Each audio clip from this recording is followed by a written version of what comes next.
Okay, this is another light pattern I was able to program in.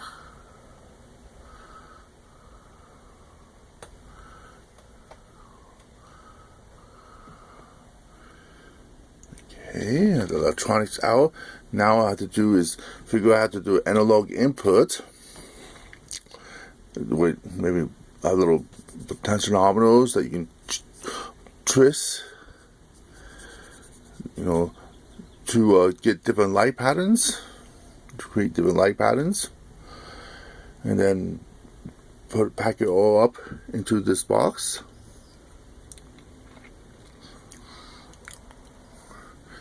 Be great, little eyepiece at the demo electronics show. You get the Arduino down here, the shield forward that is interfaced to these CMOS that drive each individual cylinders.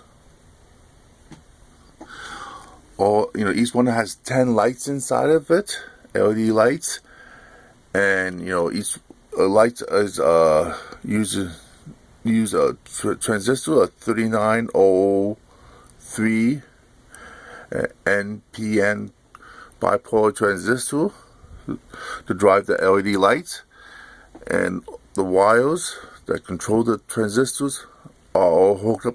Pin 1 is hooked up to pin 1 here, to pin 1 here, pin 1 here, and pin 1 there, and pin 2 and 2, all hooked together in here, and down to here, the 10 wires, plus a ground and a power, which is then hooked up to here, the power.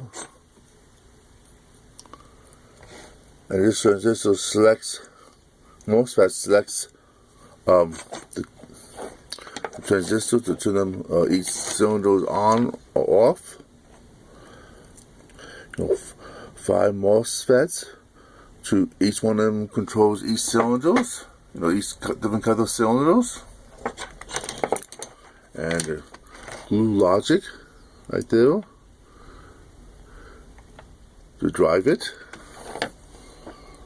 So, work in progress.